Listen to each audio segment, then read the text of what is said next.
Greetings, everyone. My name is Jeffrey Cobb, and I am the Director of Music Programs here at Northwestern Michigan College.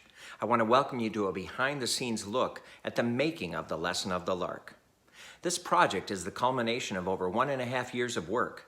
It started as a book, which then became a concert piece, which then became a collaborative project involving the NMC choirs, several of our NMC music faculty, students from the NMC Visual Communications and Audio Tech programs, and performers from the Grand Traverse area. I wanted to take this time to offer some background information on how this collaborative project came together. Let's begin with a few words from author of The Lesson of the Lark and my beautiful wife, Laura Knight Cobb.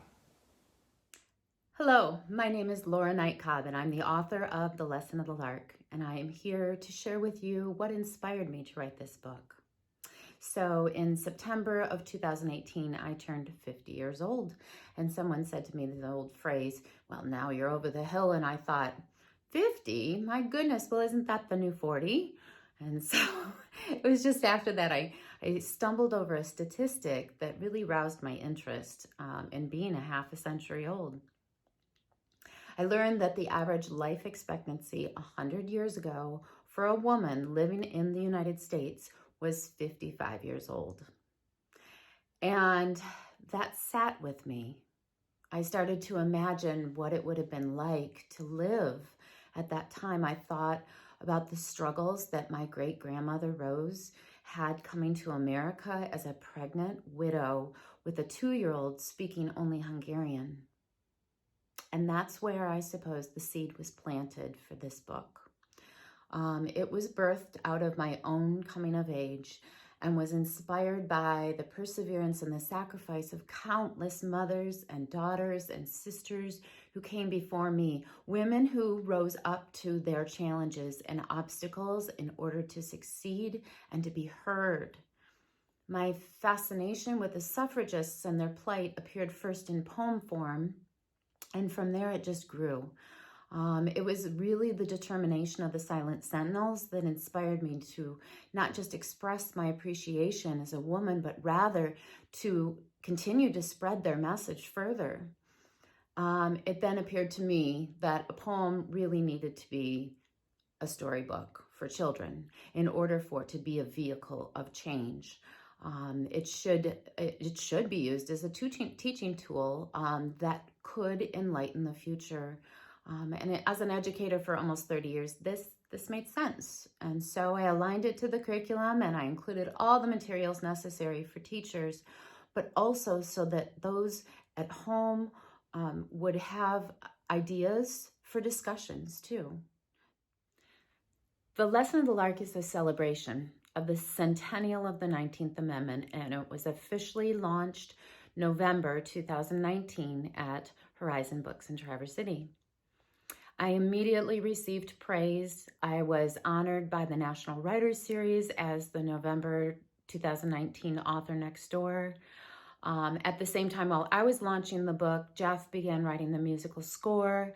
It's about 100 pages of music, over 1,000 measures that make up the 8 movements. And our hope was to share our combined message in April at the premiere concert. After numerous successful book signings December through March, The Lesson of the Lark continued to gain momentum as the 100th anniversary drew closer and closer. I was scheduled in March, April, May to do various speaking engagements surrounding women's rights throughout Michigan, Ohio, Indiana, Illinois, Minnesota, and New York. I was even set in June to be invited as a speaker for the National Women's History Museum at a summer institute in Washington, D.C., specifically designed for educators to increase awareness of the centennial anniversary. However, by mid-March, all of the plans were promptly frozen by COVID, but yet Jeff's work, he just continued to shine brightly through the veil of uncertainty. Did you know that the majority of the United States believe that the ERA has already passed? What most people don't know is that the ERA was first drafted 3 years after women received the right to vote. It was in 1923, 2 leaders of the suffrage movement, Alice Paul and Crystal Eastman, created it. And once it was drafted, it sat for 50 years. In March of 1972, the amendment passed both chambers of Congress with bipartisan support far exceeding the 2/3 majority required by the Constitution. Congress then promptly sent the proposed amendment to the states for ratification with a 7-year deadline. Within a year, 30 of the 38 states acted to ratify the ERA. By 1977, 35 states had ratified the ERA. And though Congress voted to extend the ratification deadline by an additional 3 years, at that time, the remaining 3 states did not sign on. So it sat. It sat for another 40 years. In 2017, Nevada passed it, followed by Illinois in 2018, and finally Virginia in 2020. Now the necessary 38 states have ratified. All Congress needs to do is eliminate the deadline. Recent polls show that over 90% of the U.S. population are in support of the 28th Amendment. The ERA supersedes partisan affiliations. It is a universal topic. I'm looking forward to July 24th, 2021, where I'll be speaking at our nation's capital through George Washington University at the Summer Institute.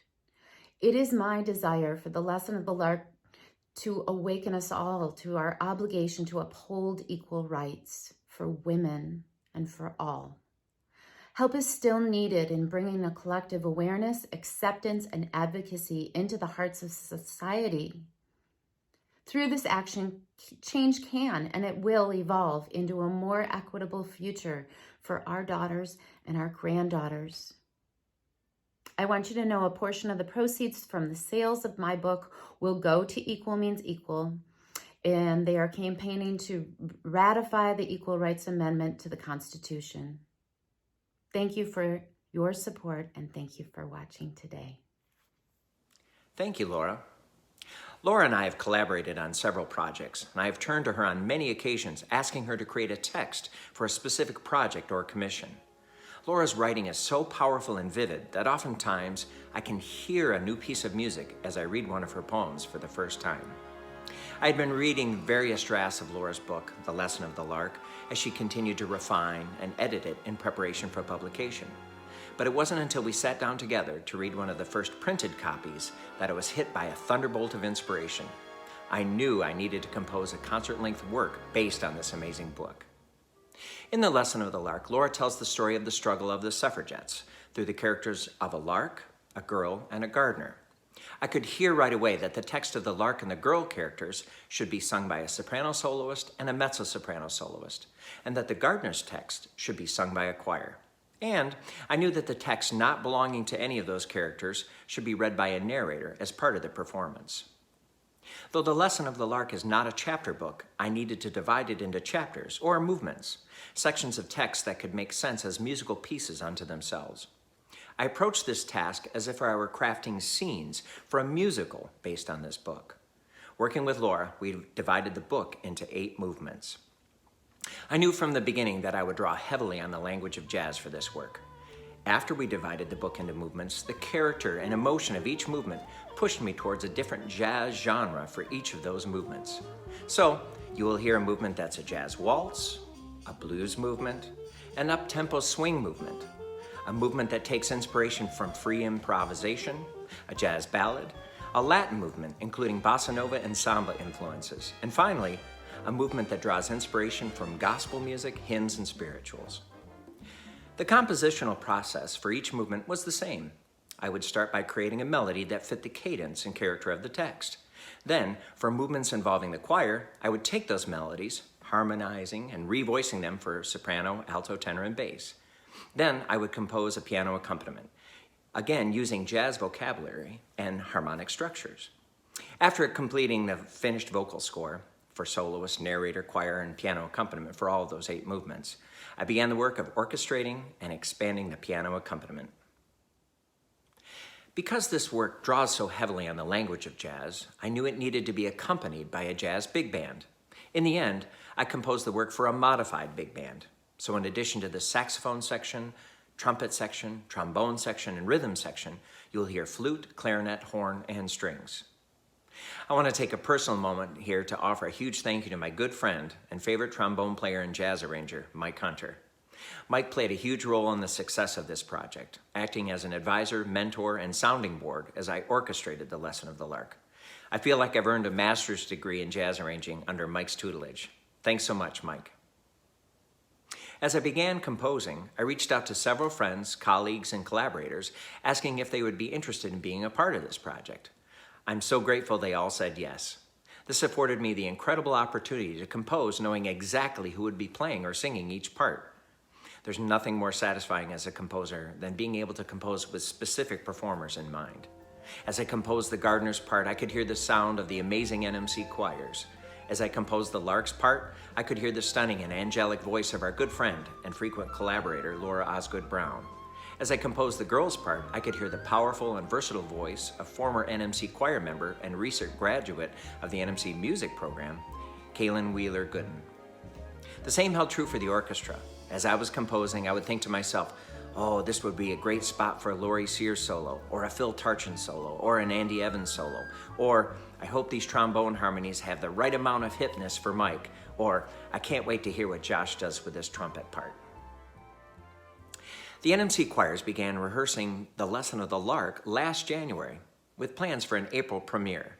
We were making incredible progress. The choir was sounding amazing. The soloists and orchestra were ready to join us for final rehearsals, and then COVID. The pandemic forced a sudden and unexpected end to the semester and an end to our performance season.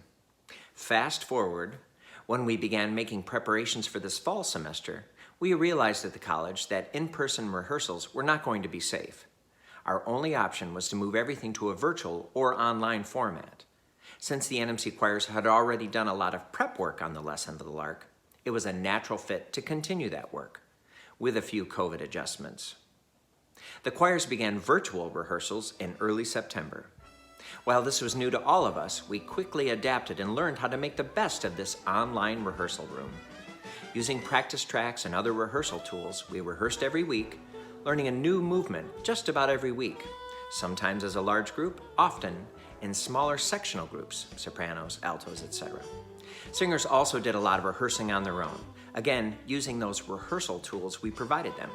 Then, just about every week, the singers needed to submit their performance for the next assigned movement. This meant singers had to create a home studio, a recording setup with smartphones, laptops, tablets, headphones, and microphones. Singers would record themselves singing their part alone, capturing both the video and audio of their performance. This was a lot of work and an incredible challenge for all of us. Not only did our NMC choir members have to offer an impeccably sung performance that was visually appealing, but they had to be their own recording engineers as well, recording their performance, converting files, and uploading files. In the meantime, our orchestra members had already recorded and submitted their performances.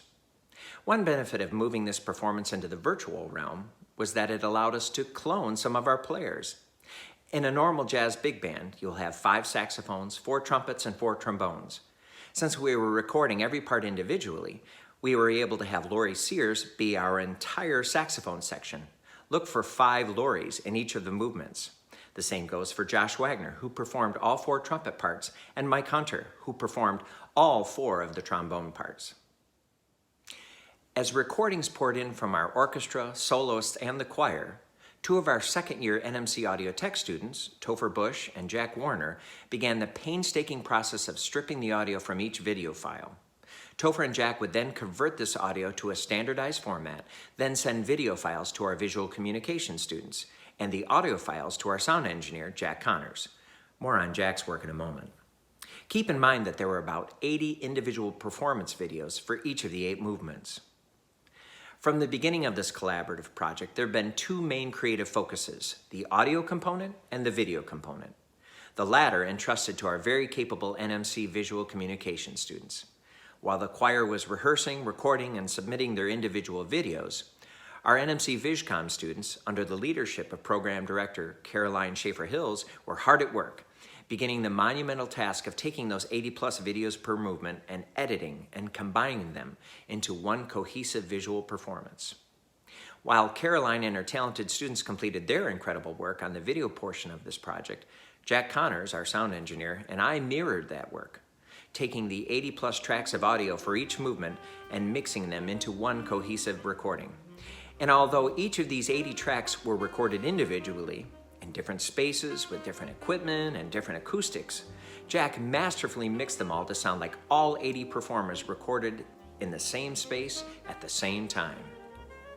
I want to take another moment here to offer a huge bravo to Jack Connors. He is the reason this performance sounds as good as it does. Jack spent hundreds and hundreds of hours tirelessly editing, sculpting, and working his magic on each track, the result being that the whole is greater than the sum of its parts. Working with Jack on this project has been a pure joy, and each mix session offered a new revelation of what this piece could sound like. Again, due to Jack's amazing talent and artistry. Thank you so much, Jack.